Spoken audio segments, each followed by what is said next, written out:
Contohnya kalian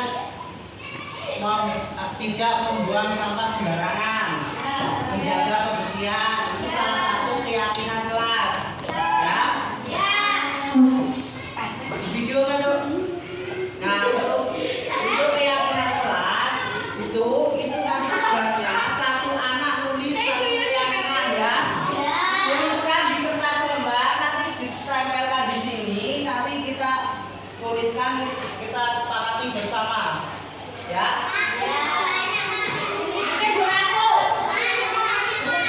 Tuliskan satu keyakinan kelas menurut kalian, contohnya tidak buang sampah sembarangan, Mengerjakan PR. mengerjakan PR boleh, nggak apa-apa, sama nggak apa-apa. Membuang sampah pada temannya. Hah? Ya, satu itu nggak apa-apa. Apa? Ya, datang tepat waktu juga boleh. Satu kertas satu keyakinan. Kalau mau lebih dari satu, bapak tambahin.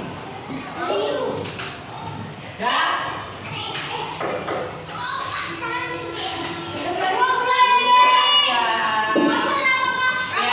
Kelas yang menurut kamu paling ya membersihkan kelas, pulang sekolah juga boleh, menjaga kebersihan juga boleh. Pirang menit, Pak? Ya boleh. Pak, pirang menit? Pirang menit?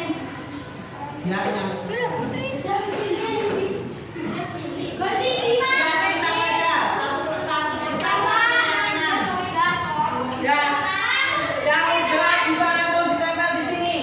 Pakai label. Ya, ini. Ya, langsung aja tempel.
Kenapa kok kamu tidak mengerjakan PR? Karena Kak belajar ini sulit. Kamu sudah melihat keyakinan kelas kita nggak? Tahu Kak, mengerjakan tugas dan menghadapi guru. Dan kamu tidak mengerjakan PR, apakah itu sesuai dengan keyakinan kelas kita? Tidak Kak. Nah, kalau tidak, sekarang hal apa yang akan kamu lakukan untuk memperbaiki kesalahan yang sudah kamu lakukan? Saya minta maaf kepada Wakil dan tidak akan mengulangi lagi. Nah, terima kasih Pari. Dan bilang lagi ya.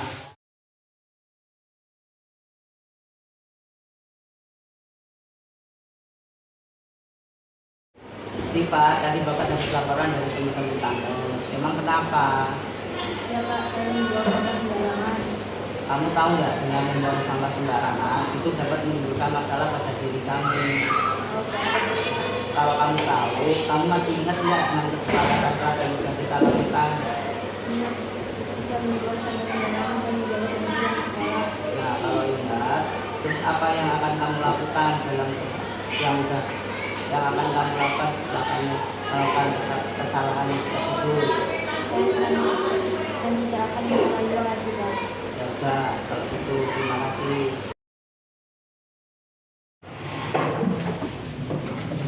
Masuk lagi pasir Jawa.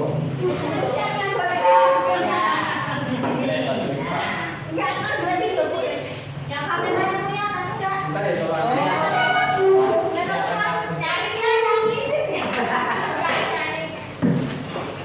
Jawa ini apa ya? Mandi nganu renang dulu main ketok kok kamera. Iya. Nah, iya. Di sini kelihatan kan. Kakak sudah ada di sana. Kan gitu. Kakak bukan ini. Kelihatan kan sini. Jawa ini jajok we. Di mandi. Ya, Hah? bisa lagi, Mas. Diajoknya lah apa? Baik, Mas. Kalau bisa kon bentuk Iya, jajok. Kena kamera. kae rodok maju rene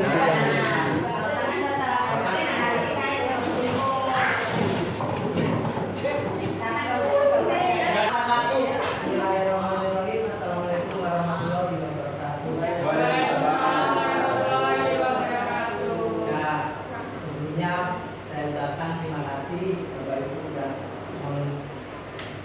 mengasih waktu luang untuk berkumpul. Nah, di sini sebenarnya saya cuma mau berbagi ilmu, bukan mau menggurui. Berbagi ilmu tentang apa yang saya dapatkan di guru penggerak. Nah, di guru penggerak itu yang saya pelajari ada 3 modul Bu. Yang modul pertama ada modul 1, 2, dan modul 3. Nah, sekarang saya masih sampai di modul yang pertama. Nah, modul pertama itu masih ada subnya. Nah, ada satu modul ini masih ada terdiri dari 4 sub. Yang pertama itu ada sub yang pertama itu yang dipelajari tentang refleksi filosofi pendidikan Pancasila berdasarkan Ki Hajar Dewantara. Nah, ini yang saya kerjakan setiap hari, makanya saya lulus, makanya saya sering menelantarkan murid saya terus tinggal ngerjain ini. Yang kedua, sub yang kedua itu tentang nilai dan peran guru penggerak. Nah, di sini yang dipelajari ini yang ketiga tentang visi guru penggerak. Nah, sekarang saya masih nyampe ke modul 1.4 yang berisi tentang budaya positif. Nah, ini yang akan saya presentasikan sekarang. Nah, ini nanti di sini nanti akan saya jelaskan tentang budaya positif. Nah, untuk subtitlenya nanti PPT-nya nih.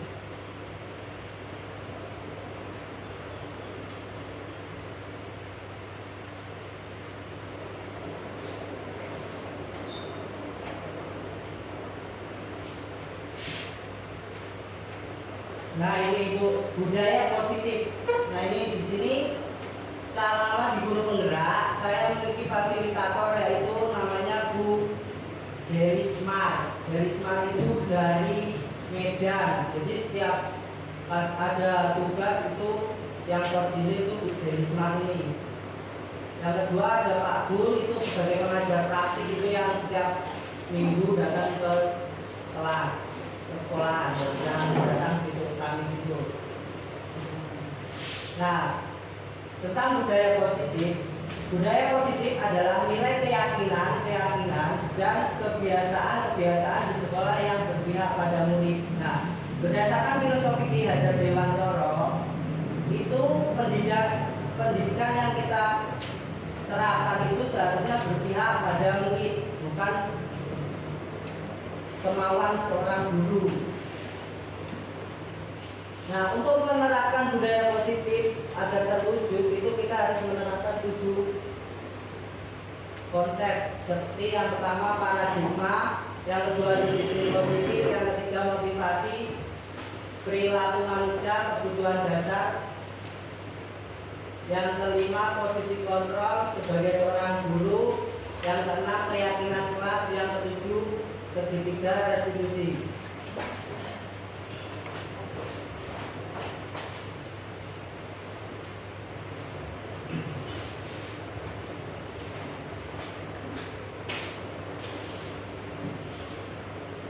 Nah, yang pertama itu paradigma. Paradigma adalah pembelajaran paradigma baru yang merupakan pembelajaran yang dirancang berdasarkan prinsip pembelajaran berdiferensi, sehingga para peserta didik belajar sesuai dengan kebutuhan berdasarkan taraf perkembangan sesuai psikologi modern untuk mewujudkan profil pelajar Pancasila sesuai kurikulum kita, yaitu yang mengutamakan profil pelajar Pancasila. Miskonsepsi tentang teori kontrol. Nah, kita sering melakukan kesalahan miskonsentrasi. Yang pertama itu ilustrasi guru kontrol murid. Nah, kita nggak boleh sebenarnya kontrol murid. Jadi kita yang ikut murid sebenarnya itu kalau menurut profil pelajar Pancasila. Jadi murid itu merasa merdeka, nggak tertekan sama guru. Yang kedua, ilustrasi bahwa orang dewasa berhak memaksa. Nah, itu tadi kita nggak boleh memaksa anak sekarang. Kita yang suruh nurut anak. Kalau menurut profil pelajar Pancasila itu kurikulum kita itu kita harus nurut anak. Yang kedua, ilustrasi bahwa penguatan positif, efektif dan bermanfaat. Nah, kita cuma berpaku dengan prinsip kita, nggak bertanya terlebih dahulu kepada anak. Yang kedua, ilustrasi bahwa kritik dan membuat rasa bersalah mampu menguatkan karakter dewasa berpihak memaksa. Nah, ini kita pembelajaran yang kita lakukan kira-kira udah merdeka atau belum, itu nanti buku bisa menilai sendiri. Nah, yang kedua, disiplin positif. Nah, disiplin positif adalah pendekatan disiplin yang mengajarkan tanggung jawab kepada anak dan mengembangkan kesadaran diri berdasarkan nilai-nilai kebajikan disiplin positif. Lebih fokus dari disiplin internal yang memungkinkan siswa mengontrol tindakan mereka sendiri. Dengan disiplin diri, siswa dapat memahami, menyadari tindakan mereka berdasarkan motivasi internal, bukan karena pujian atau hukuman. Contohnya,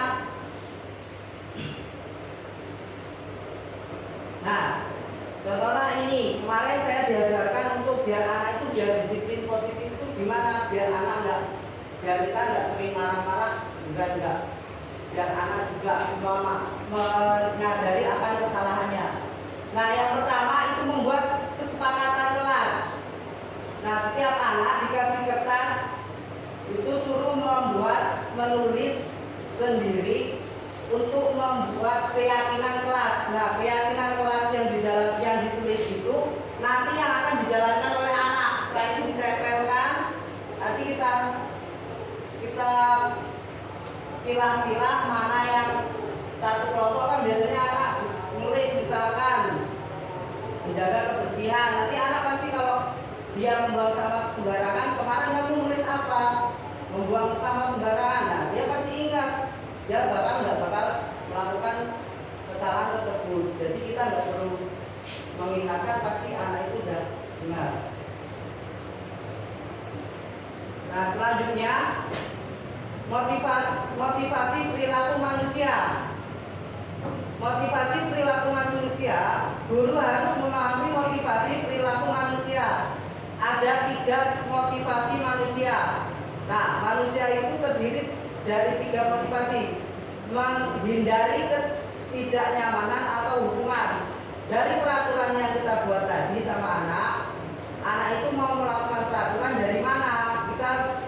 Kita amati. Yang pertama, menghindari ketidaknyamanan atau hukuman. Dia mau melakukan peraturan itu karena nggak mau dihukum. Yang pertama, itu kalau bisa dihindari. Yang kedua, mendapatkan imbalan atau penghargaan dari orang lain. Nah, kalau kamu misalkan kita memberi peraturan, terus kalau peraturannya itu kita iming-imingin. Kalau kamu nggak melanggar peraturan, kita kasih hadiah. Nah, itu nanti buat motivasi anak. Tapi itu nanti akan berdampak buruk. Dia cuma mau hadiahnya, nggak mau menjalankan dengan lurus. Yang ketiga, menjadi diri mereka yang diinginkan dengan menghargai diri sendiri sesuai nilai-nilai yang mereka percayai. Nah, kalau bisa anak itu yakin dengan peraturan yang nomor 3. Jadi anak itu mau melakukannya karena dari motivasi dalam dirinya sendiri, bukan karena imbalan atau karena tidak mau mendapatkan hukuman. Yang keempat, posisi guru sebagai posisi kontrol sebagai seorang guru.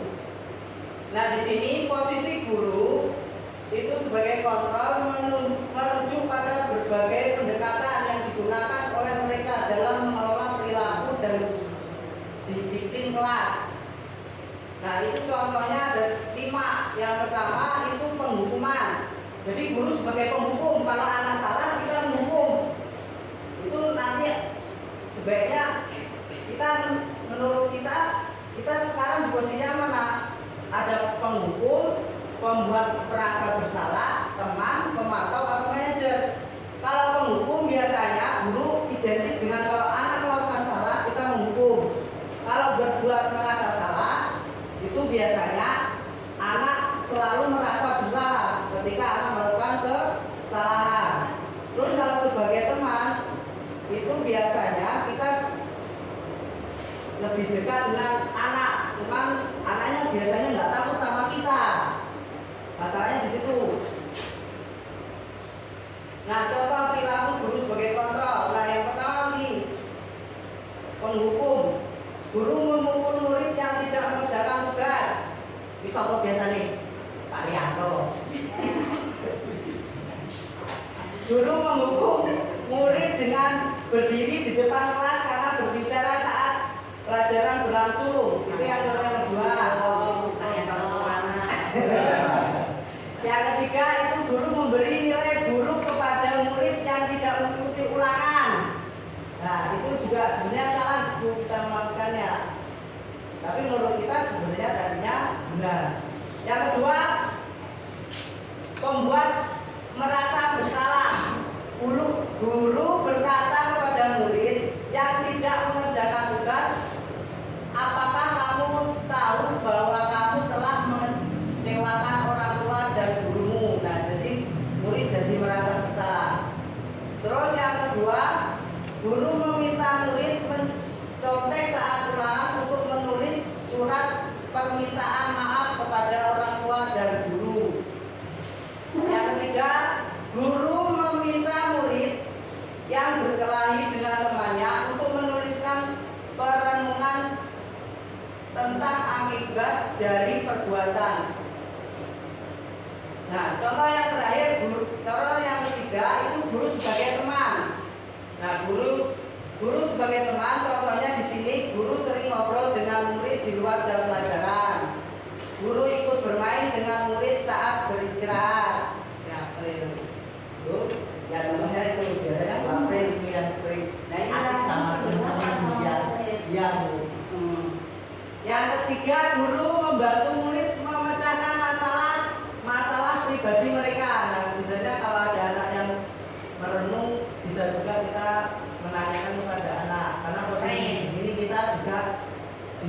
ibaratkan sebagai teman. Nah, yang keempat, guru sebagai pemantau. Guru berkeliling kelas saat pembelajaran berlangsung untuk memastikan bahwa murid memperhatikan atau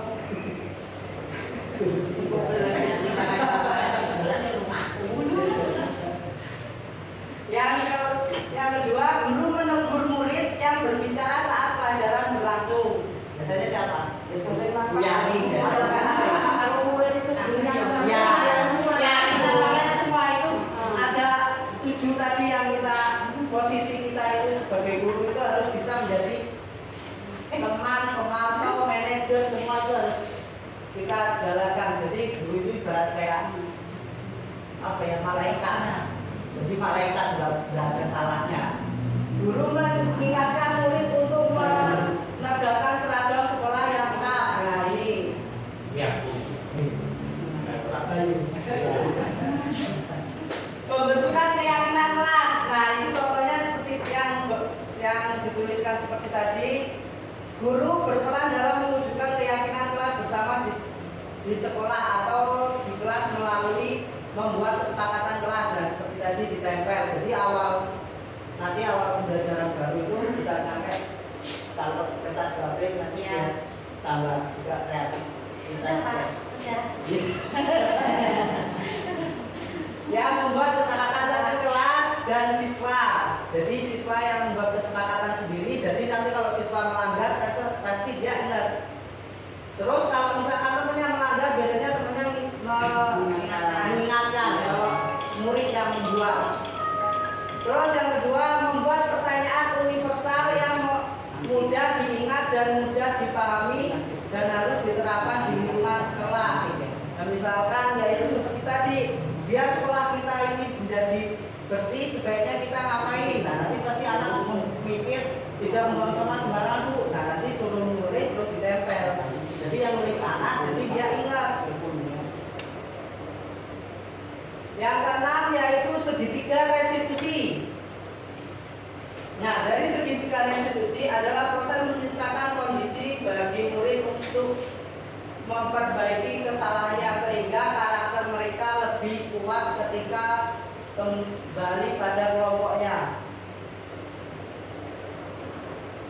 Seorang guru yang berperan sebagai seorang manajer sebaiknya menggunakan segitiga restitusi dalam penyelesaian masalah dengan melalui 3 tahap. Yang pertama, menstabilkan identitas. Jika anak berdua salah, maka ada kebutuhan dasar mereka yang tidak dipenuhi. Nah, misalkan anak kalau salah biasanya kenapa, bukan masalah. Kita menanyakan keadaannya. Bagaimana dasar segitiga restitusi memiliki tujuan untuk merubah orang yang gagal karena telah berbuat kesalahan menjadi orang yang sukses. Jadi anak yang nakal itu bukan berarti anak itu nakal maksudnya. Mungkin dia ada kebutuhan yang tidak terpenuhi. Misalkan kalau di rumah marah aja, di sekolah dia ya cari perhatian. Makanya si anak itu biasanya suka bikin ulah di sekolah karena di rumah sering dimarah. Nah itulah tugas kita, mencari tahu apakah anak ini terpenuhi atau tidak. Yang kedua, validasi tindakan yang salah. Ketika kita menolak anak yang berbuat salah, dia akan tetap dalam masalah. Kalau kita anak itu udah caper salah, kita biarin udah salah, karena itu nakal, udah kita acuh, dan anak itu bakal selamanya salah. Jadi yang diperlukan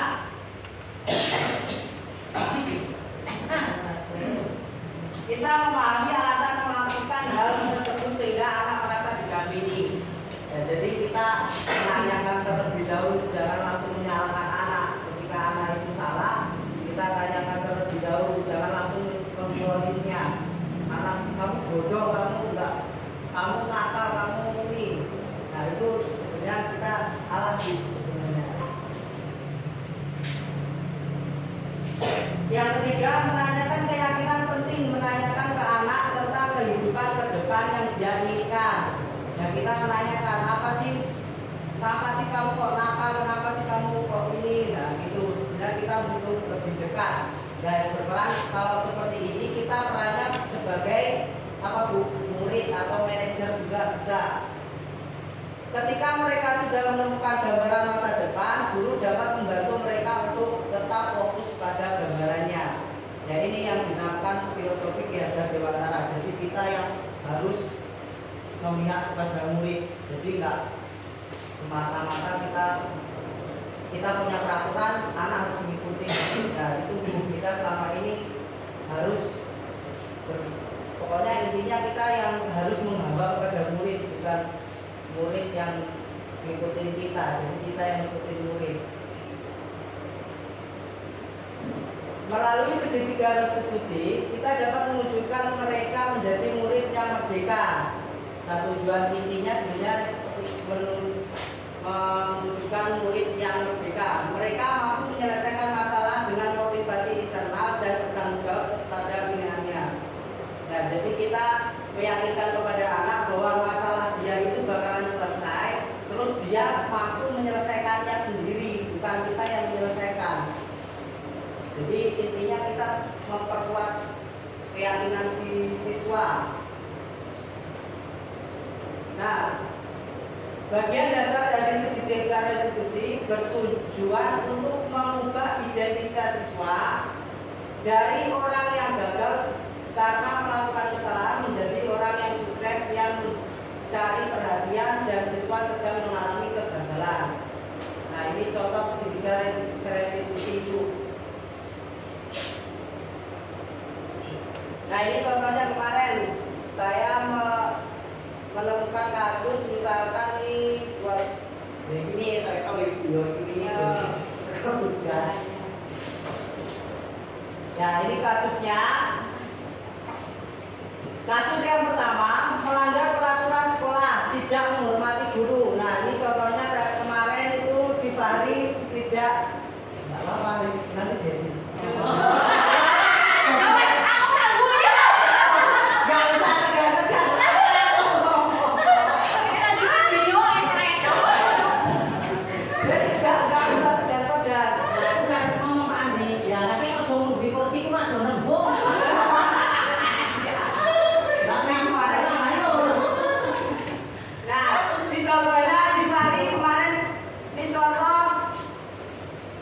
Kasus yang pertama melanggar peraturan sekolah, tidak menghormati guru. Nih contohnya kemarin Fahri tidak mau mengerjakan tugas PR pada mata pelajaran agama karena Fahri tidak mengerti pelajaran yang sudah diberikan. Nah, di sini saya melakukan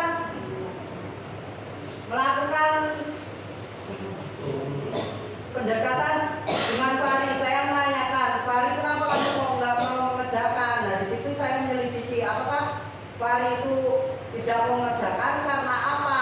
Bukan karena langsung saya memvonis, oh Fahri kamu ini nakal, kamu ini nggak mau ini.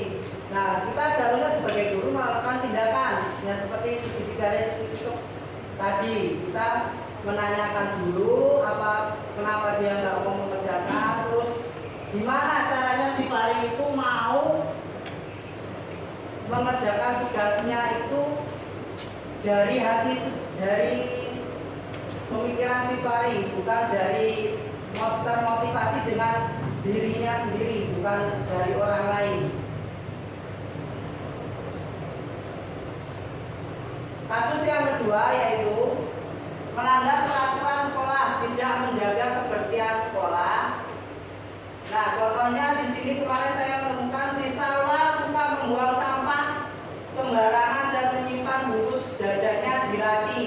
Nah, di sini saya menanyakan kepada Salwa bahwasanya kemarin itu kan sudah dibuat kesepakatan kelas bahwanya Salwa. Nah, di sini inilah kegunaan kesepakatan kelas. Ketika saya tanyakan kenapa kamu mau membuang sampah sembarangan, apa kamu tidak ingat dengan kesepakatan kelas yang kamu buat kemarin? Nah, dia langsung menjawab, oh iya Pak, saya melakukan kesalahan saya. Dan di sini Salwa langsung ingat apa yang dia tulis kemarin, dan sehingga sehingga siswa itu ingat dengan apa yang dia tulis kemarin ya. Jadi di sini posisi guru saya yaitu sebagai bisa menjadi sebagai manajer dan teman. Nah, jadi kita harus lebih dekat sebagai seorang guru kepada murid. Ya, intinya di sini Bapak Ibu, kita sebagai seorang guru itu harus lebih berpihak pada murid.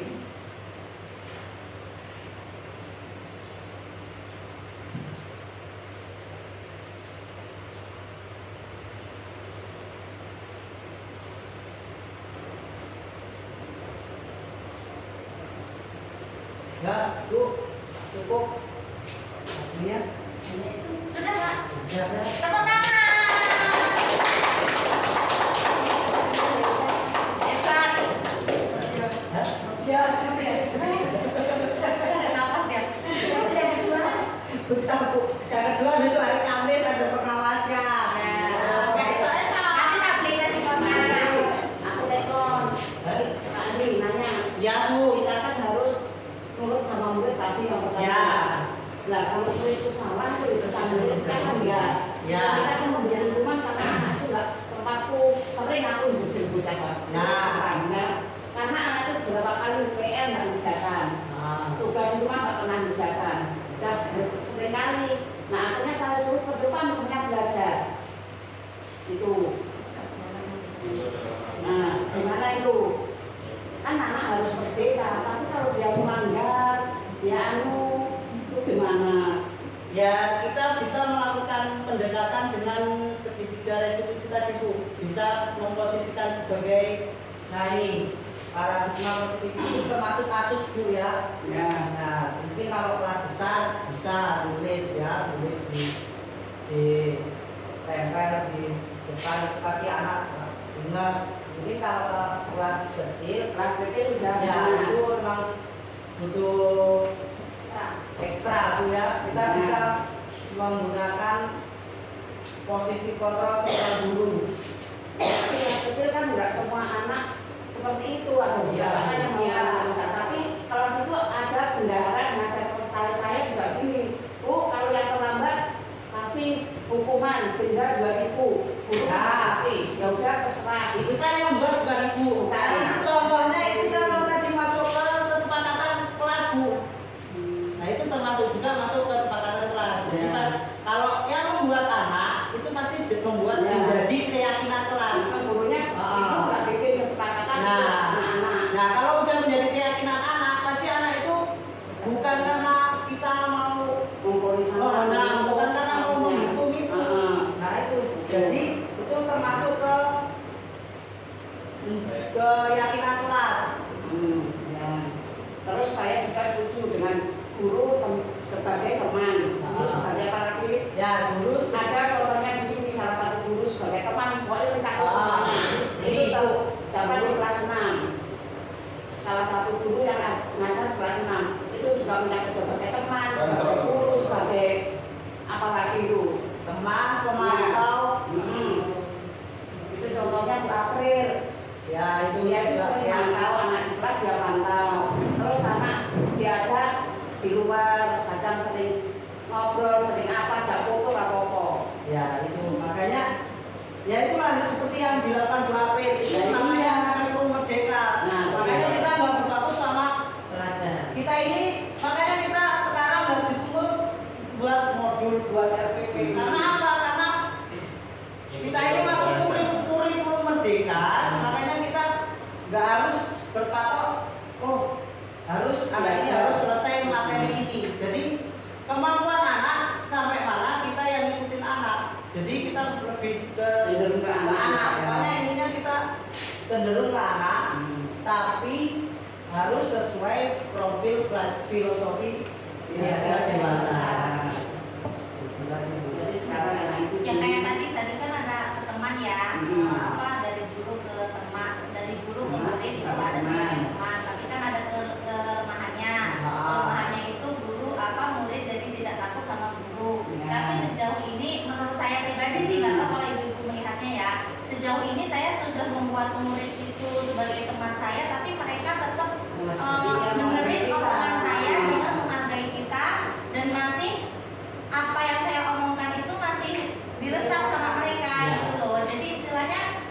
Ya sebenarnya gini Bu, kita sebagai guru itu harus Masih ada semua batasnya. ini. Ya semua ini kalau bisa dilengkapi. Ya. Jadi anak itu bisa lebih dekat dengan kita dan anak itu membuat bukan memposisikan kita itu sebagai oh itu guru, kita harus didik. Jadi nggak perlu kita kamu tuh harus sama guru. Tapi kalau kita memposisikan semua ini, anak itu tanpa kita ngomong pasti dia udah menghargai kita dengan sendirinya. Nah mungkin kalau kelas gede, kelas besar bisa, tapi kalau kelas kecil memang berat. Anak kecil itu kalau Harus membimbing ya. kalau buat berpikir logika itu kan masih Ya memang masih ya. maksudnya. Ya. Nah, makanya itu kan kalau di kurikulum merdeka itu ada fase A, B sama C.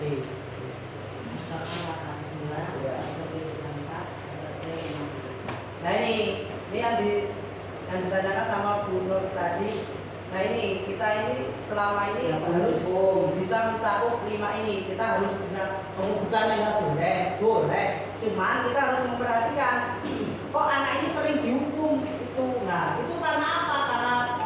Karena memang senang dihukum, apa karena takut dihukum, apa karena dia itu pengen dapat hadiah, itu tadi yang saya terangkan tadi. Nah, kita harus memilah-milah peraturan mana sih yang kira-kira membuat anak itu bisa dijalankan dengan hati nuraninya dia, tapi menuju kebaikan selanjutnya. Nah itu tadi Bu. Gimana Bu Nur? Ada yang tanyakan lagi? Saya Mandi, Ya Bu. saya mau menanggapi Pak Mandi mau menanggapi guru berat. Ya. Nah di sini kan tadi posisi kita sebagai guru dan anak kan satu pemukul, berbuat merasa marah, mak bersalah, teman atau manajer ya. Ya. Jadi kita itu ya kita ya tetap sebagai guru, Ya. guru dan ditiru. Iya. Nah, kita sebagai teman harus ada batasnya. Ya. Kita menghukum itu ya karena anak-anak salah. Ya. Dan menghukum itu pun kan yang terdidik. Jadi orang terus apa ya? Aja mau terdidik. Ya. Kita berteman di kelas itu kan ya ada batasnya. Tidak berteman terus tuh bareng murid. Maka jangan tidak berteman itu tak bisa ngobrol. Kita melayani murid kan seperti itu. Terus Ya. uangnya kalau kita minta dihargai